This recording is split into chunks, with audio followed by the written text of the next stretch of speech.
तिवारी को गलत बोलने वाले हिम्मत है तो मेरे बातों का जवाब देना। आज मैं बताता हूं कि कोई आदमी ऐसे ही हथियार नहीं उठाता है। प्रशासन के लोग उसे हथियार उठाने पे मजबूर कर देते हैं, उसे आत्मदाह करने के लिए मजबूर कर देते हैं, उसे आमरण अनशन करने के लिए मजबूर कर देते हैं। फूलन देवी ऐसे ही फूलन देवी नहीं बनी थी। जितने भी क्रांतिकारी बने हैं ऐसे ही कोई मजबूरी में हथियार नहीं उठाता है। जिला प्रशासन के लोग, पुलिस के लोग खुद एक अच्छे इंसान को अपराधी बना देते हैं, उनके ऊपर फर्जी मुकदमा करके।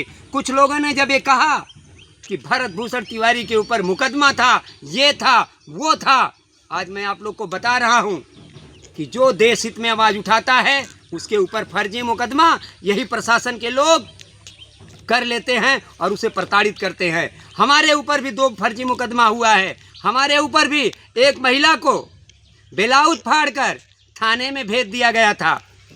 अगर मैं वहाँ से बचा नहीं होता तो मैं तो अपराधी रहता। हमारे ऊपर भी फर्जी मुकदमे हुए हैं। अभी थोड़े दिन पहले आंगनबाड़ी केंद्र में फर्जीवाड़ा हो रहा था। आंगनबाड़ी का काम बंद था, मनरेगा से फर्जी हाजिरी लग रही थी। हमने शिकायत किया तो प्रधान ने दीवार गिराकर पुलिस वाले को प्रभाव में लेकर हमारे ऊपर मुकदमा करवा दिया। मैं तो अपराधी बन गया। अपराधी कोई सामाजिक कार्यकर्ता नहीं रहता है, उसे इस देश का सिस्टम अपराधी बना रहा है।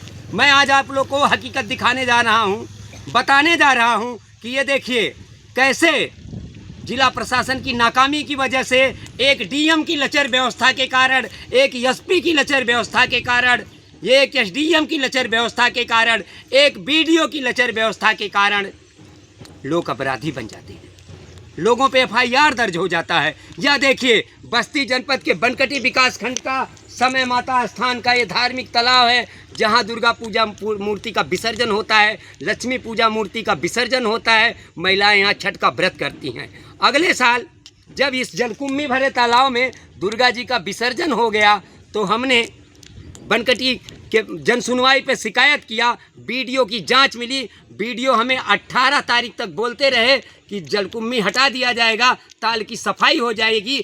20 तारीख को, ध्यान से सुनिएगा कैसे अपराधी बनाते हैं लोग। 20 तारीख को बीडीओ साहब ने, 20 तारीख को दिवाली था, 18 तारीख तक तालाब सफाई नहीं करवाए। 19 तारीख को हमने ग्रामीणों से अनुरोध कर इस तालाब की सफाई 19, 20, 21, 22 4 दिन करवाया। 4 दिन बाद ये ताल साफ हुआ, इसमें दवा का छिड़काव हुआ। लेकिन जब हमने इस पे जांच लगवाया, क्योंकि ये तालाब 2 ग्राम पंचायतों में आता है, तो लेखपाल ने रिपोर्ट लगा दिया कि इस तालाब का सफाई प्रधान ने करवाया है। दवा का छिड़काव हम लोग किए थे, रिपोर्ट लग गया कि स्वास्थ्य विभाग ने करवाया है। आगे सुनते जाइए। जब लेखपाल ने झूठा रिपोर्ट लगा दिया कि प्रधान ने तालाब का सफाई करवाया है, तो हम ग्रामीण जो सफाई किए थे जिला अधिकारी को ज्ञापन दिए कि महोदय, बस्ती के इसी जिला अधिकारी महोदया को ग्रामीण ज्ञापन दिए कि महोदय हम ग्रामीण तालाब साफ किए हैं। ये बीडीओ का रिपोर्ट है कि ग्रामीणों ने तालाब साफ किया है और लेखपाल पे कार्रवाई हो, क्योंकि उसने लिखा है कि ग्राम पंचायत ने साफ करवाया है। कोई कार्रवाई नहीं हुआ। उसके बाद 2 मई को खुद मैं संपूर्ण समाधान दिवस में इस तालाब की पैमाइश के लिए, ताकि ये तालाब 2 भाग में बट जाए, ककरौली का अलग हो जाए, बेहिल का अलग हो जाए, संपूर्ण समाधान में शिकायत किया। 2 मई से आज 23 जून हो गया, 1 महीना 21 दिन हो गया, उस शिकायत का कोई पता नहीं है। 22 मई को मैं खुद जिला अधिकारी से मिला।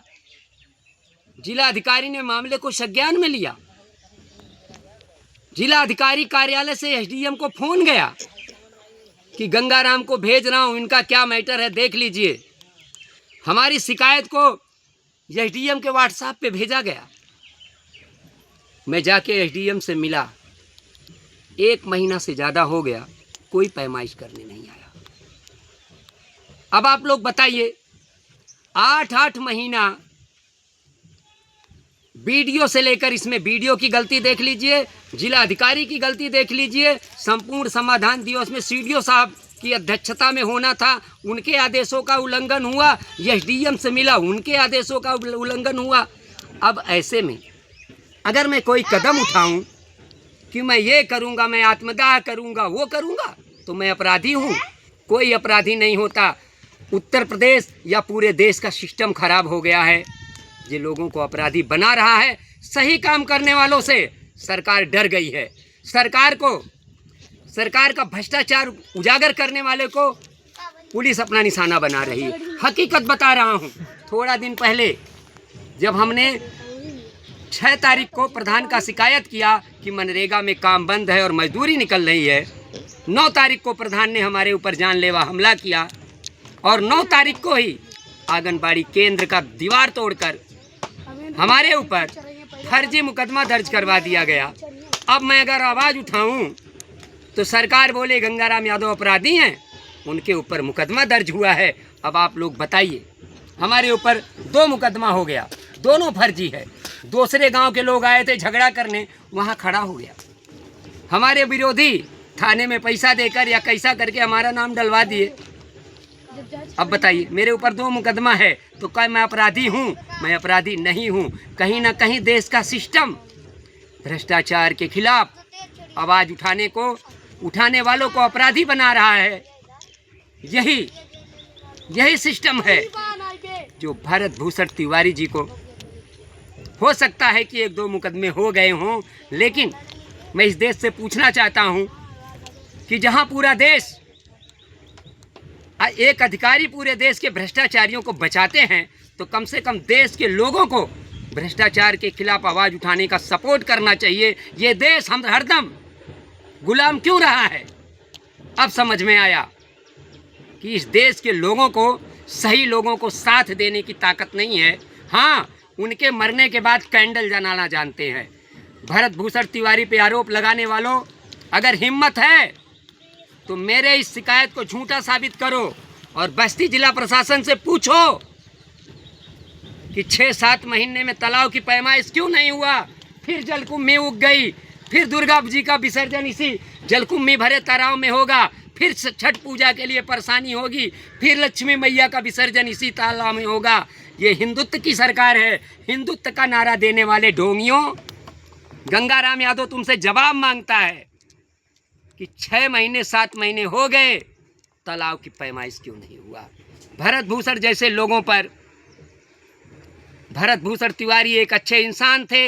एक अच्छा इंसान ही देश के लिए लड़ सकता है, देश के लिए अच्छा सोच सकता है। इसलिए हो सके तो देश के लिए लड़ने वालों के लिए, देश हित में लड़ने वालों का समर्थन करो, और ना कर सको तो कम से कम उनकी बुराई तो मत करो। इसी के साथ मैं और कहता हूं कि भरत भूषण तिवारी जैसे लोगों की इस देश को ज़रूरत है।